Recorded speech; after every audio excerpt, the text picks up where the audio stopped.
ஓம் முருகா போற்றி போற்றி. என் அன்பு குழந்தையே,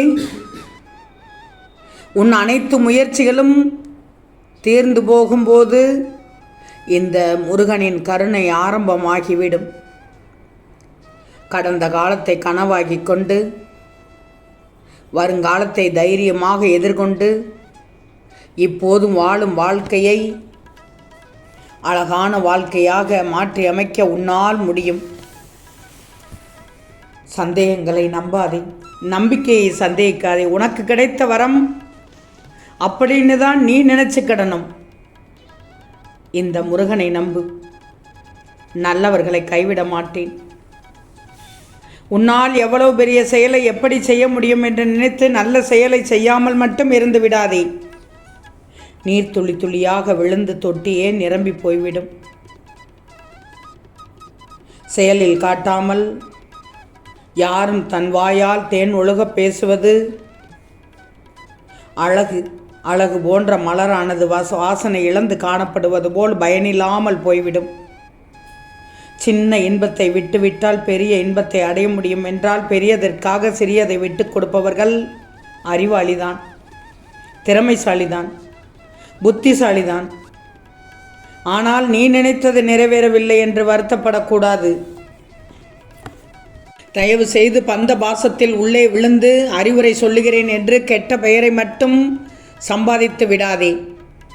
உடன் பிறந்தவர்களாக இருந்தாலும், நண்பர்களாக இருந்தாலும், கணவன் மனைவியாக இருந்தாலும், ஏன் பெற்ற குழந்தைகளாக இருந்தாலும், எந்த உறவுகளாக இருந்தாலும் அவர்களது பிறவி குணம் ஒருபோதும் மாறவே மாறாது. எதை செய்ய வந்தார்களோ அதை செய்வதுதானே அவர்களின் விதி. இதை நீ மாற்றி அமைக்க முடியுமா? ஒதுங்கி நின்று வேடிக்கை பார் என்றுதான் சொல்கிறேன். அதனால் தான் சொல்கிறேன், பந்த பாசத்தில் உள்ளே விழுந்து நீ அறிவுரை சொல்கிறேன் என்று கெட்ட பெயரை மட்டும் சம்பாதித்து விடக்கூடாது. உன்னை இந்த முருகன் எந்த நேரத்திலும் கைவிட மாட்டேன். நிழலாக என்றும் உனக்காக நீ செல்லும் பாதையெல்லாம் நான் வந்து கொண்டே இருப்பேன். ஏதாவது ஒரு ரூபத்தில் உனக்கு துணை வந்து கொண்டே இருப்பேன்.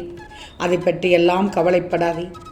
எது நடந்தாலும் என்ன நடந்தாலும் நடக்கட்டும் என்று நினச்சிக்கணும். இந்த ஏழைக்கு திருச்செந்தூர் முருகன் இருக்கிறார் என்று நிச்சயமாக நீ நம்பணும். உன் கர்ம வினைப்படி உனக்கு விதிக்கப்பட்ட வாழ்வில் சில உறவுகளை கையாள்வது கஷ்டமாகத்தான் இருக்கும். அவர்கள் அவ்வப்போது சுயநலமாக நடந்து கொள்வதை பார்த்து நீ கவலைப்பட்டு கொண்டிருக்கிறாய். இங்கு எதுவுமே உன்னுடையது இல்லை. உன் வினைக்கேற்ப எல்லாம் உன்னிடம் வந்து இருக்கும். என்னை நினைச்சுக்கோ, நான் இருக்கிறேன் உனக்கு. உன் பிரார்த்தனை நிறைவேறிவிட்டது, நிச்சயமாக நடந்துவிடும். அதை பற்றியெல்லாம் கவலைப்படாதே. சரவணபவ என்று சொன்னால் 6 எழுத்து மந்திரம், ஆறுமுகம் என்று சொன்னால் 5 எழுத்து மந்திரம், கந்தன் என்று சொன்னால் 4 எழுத்து மந்திரம், முருகா என்று சொன்னால் 3 எழுத்து மந்திரம், வேல் என்று சொன்னால் 2 எழுத்து மந்திரம், ஓம் என்று சொன்னால் 1 எழுத்து மந்திரம். முருகா சரணம், முருகா போற்றி, சரவணபவ என்று என் நாமத்தை நீ எப்போதும் சொல்லிக்கொண்டே இருக்கிறாய். பின்னப்படி என் பிள்ளைகளுக்கு பிரார்த்தனையை நிறைவேற்றாமல் இருப்பேன்? உன் வேண்டுதல் அனைத்தும் நிறைவேறும். உயிர் பிரியும் சூழ்நிலை வந்தாலும் என் முருகன் என்னை காப்பாற்றுவார் என்று நம்பு. கடைசி நொடியிலும் நான் வருவேன், அதிசயங்களை நடத்துவேன். இது சத்தியம் தங்கமே. திருச்செந்தூர் முருகனை நம்பினோர் கைவிடப்படார். உன் முருகனை இறங்கி வந்து உனக்கு கஷ்டங்களை தீர்த்து வைப்பேன்.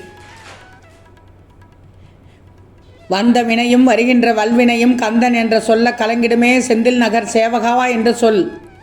நிச்சயம் உனக்கானதை நான் நடத்தியே காண்பிப்பேன். இதில் எந்தவித சந்தேகமும் வேண்டாம் தங்கமே. வேஷம் போடும் மனுஷங்களுடைய நடுவில் சூழ்நிலை என்பது ஒரு நொறுங்கிய கண்ணாடி போல்தான்.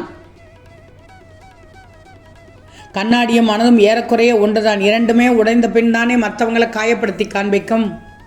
பக்குவப்பட்ட மனதும் மரத்து போன மனமும் எந்த உணர்ச்சிகளுக்கும் இடம் கொடுக்கவே கொடுக்காது. வாழ்க்கையில் சில விஷயங்களெல்லாம் புரிந்து கொள்ள முயற்சிக்காமல் அதை விட்டுட்டு அதை கடந்து வருவது தான் நல்லது. உன் வாழ்க்கை அப்போதுதான் இனிக்கும். இனிப்பை போலத்தானே இனிக்க வேண்டும் உன் வாழ்க்கை. அதை ரசித்து சுவைக்க தெரிந்திருந்தால், சிரித்து கொண்டே கடந்தால் வாழ்க்கை பாதையை நீ பல தூரம் கடந்து விடலாம். பல தூரம் கடந்தாலும் சுமைகள் தெரியாமலேயே கடந்து விடலாம்.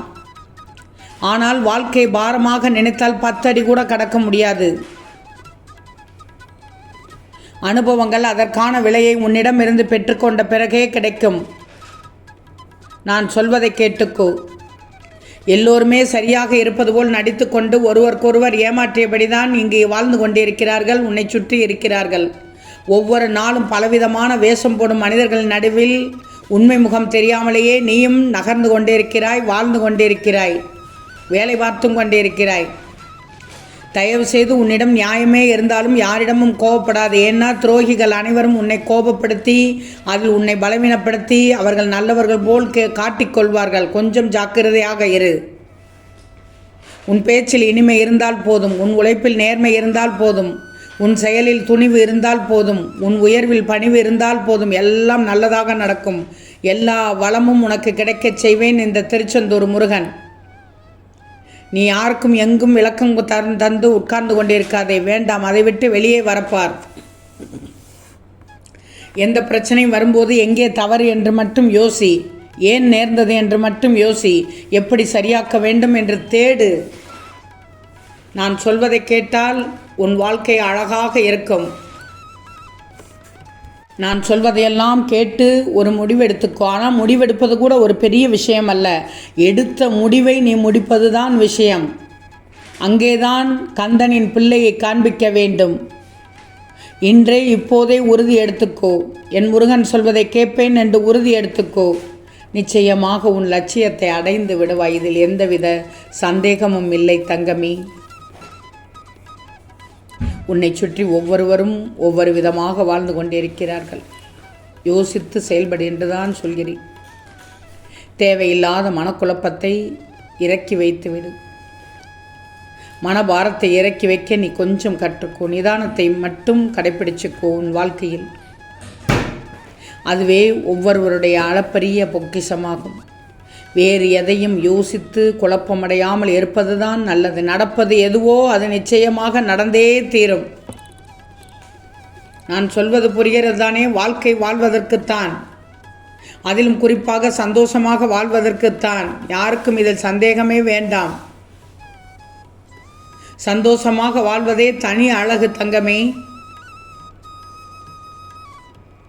யோசிச்சுப்பார். நீ சந்தோஷம் என்னும் வெளிச்சத்தை மற்றவங்க மீது வீசும்போது, சந்தோஷம் என்னும் வத்தி குச்சியை உரசி 1000 வாழா பட்டாசு மீது போடும்போது அது தொடர்ச்சியாக எப்படி பாய்ச்சி கொண்டு காமிக்கும். ஒளி சிதறை போல பாய்ச்சி கொண்டு படர்ந்து செல்லும். சந்தோஷமும் அப்படித்தான், தொட்டால் தொடரும். இது மற்றவங்களையும் விரைவில் பற்றிவிடும். நீ கொஞ்சம் நிதானமாக உன் வாழ்க்கையை அழகாக நடந்து விட்டாலே போதும். இந்த முருகனின் அறிவுரையை கேட்டாலே போதும். உன் வாழ்க்கை அழகாக இருக்கும், சிறப்பாக இருக்கும். உனக்காக உன் முருகன் நான் இருக்கிறேன். உன் பிரார்த்தனையை நிறைவேறி உனக்கானது அனைத்தையும் செய்து கொடுக்கப் போகிறேன். என்னை நம்பு. இந்த முருகனை நம்பு. நிச்சயமாக நம்பணும். நம்பினால்தான் வாழ்க்கை. ஓம் முருகா போற்றி போற்றி.